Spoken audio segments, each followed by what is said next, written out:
Good morning, welcome to Furry and Spoiled. I wasn't planning on doing a YouTube video today, but something's come up and I am going to do it because I feel so passionately about this.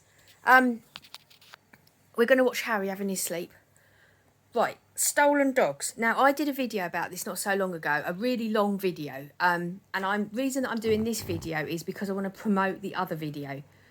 Near us, well, not near us, probably about maybe 2-hour drive away from us.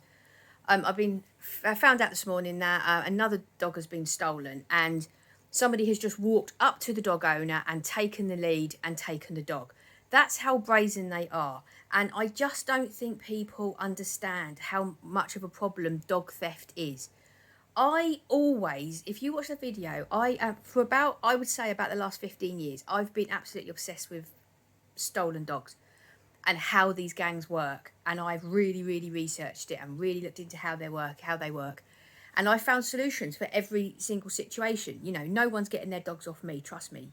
You wouldn't even want to try, you would get hurt. And I just think, yeah, it's a horrible subject, and it is a subject that people don't want to talk about, and I absolutely get that.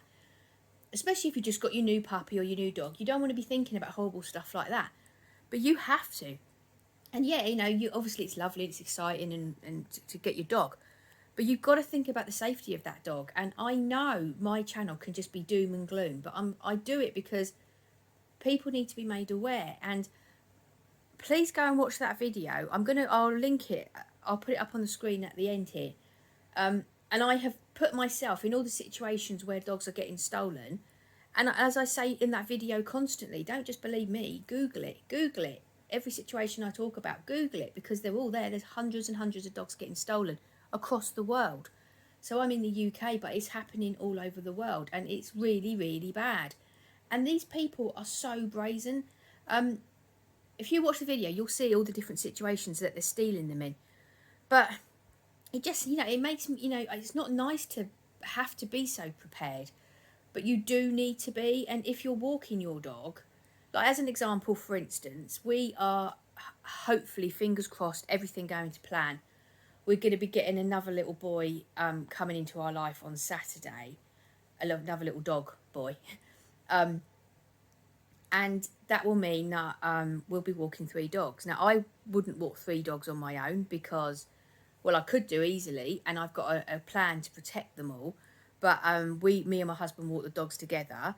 And I'm now going to be walking 2 dogs instead of 1 dog.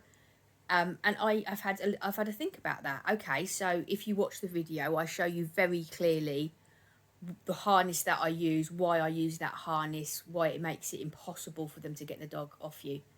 And I watch the video, I go through it all.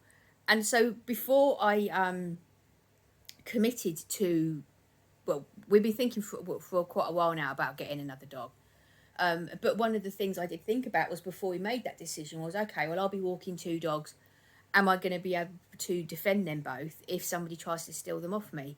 And I absolutely can defend 2 dogs easily. And I just think, yeah, okay, so I might take it to the extreme. Like, I make sure I'm always strong. So I do weight training. I have a martial arts background. I do a lot of exercise. I make sure that, and I also make sure that things like, I know exactly how to kick a man in his parts. And my poor dear husband, I don't kick him in his parts. I don't do that.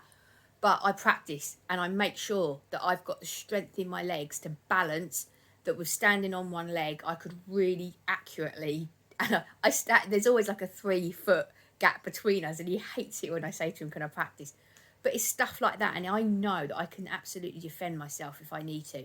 And I know that I can defend my dogs if I need to.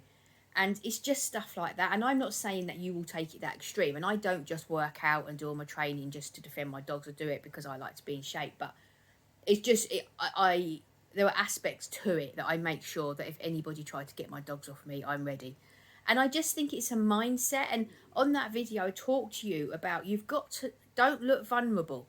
You've got to look like, don't mess with me. You've got to look like that, because, and you know, I talk about all of this in the video, but people who steal dogs, they're going to be watching you to see whether you look vulnerable. Do you look distracted? Are you on your phone? Or are you doing what I do? I check my 6 o'clock, my 9 o'clock, my 3 o'clock all the time. I know who's around me at all times. And if somebody was watching me, there is no way you would come and take me on. I just don't look like an easy target. I look like I'd be trouble. And I just... so this video is not about the details of how they're stealing them, but it's about you being aware of it. And don't just be aware of it. Be aware of what a real problem dogs being stolen is. And then, of course, after that, you've got the whole absolute utter heartbreak of these people. I don't know how they do it, honestly. I don't know how they do it. The utter heartbreak of your dog being stolen and not knowing. You might not know for many, many years if it's alive, if it's suffering, it's being used for dog bait, they're taking it over to the dog meat market. And trust me, I have never talked about this on my YouTube channel, and I'm not going to yet, but I will eventually. But the whole reason that I set up Furry and Spoil is because there's a particular industry in the dog world that I am going after. I'm not there yet. I need to get more followers. My channel's only a month old. But when I've got more followers and stuff like that, I'm going to talk more about it. And there was a certain industry in the dog world that I saw a picture of about 10 years ago, and it never left me. And that dog, I promised that little dog then, although she wouldn't be with us anymore, but I promised the little dog in that picture that one day I would end that, and I would not let other dogs suffer that way. I won't talk about it on here because it's pretty horrific, but yeah, you just don't know where your dogs are going when they steal them. So just please, you know, take this seriously. Please take dog theft seriously. Please, that's all I ask. I'm going to link the video. So you should pop up on your screen any minute if it's not already there. Please go and watch it. It's a long video, but it's absolutely worth your time of sitting down and watching it. Please do.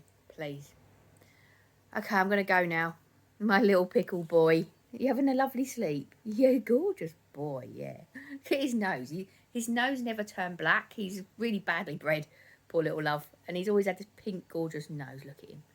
Well, I'm going to go now. Thank you very much for watching. I hope you have a lovely day, and I'm going to see you in the next one. Bye-bye.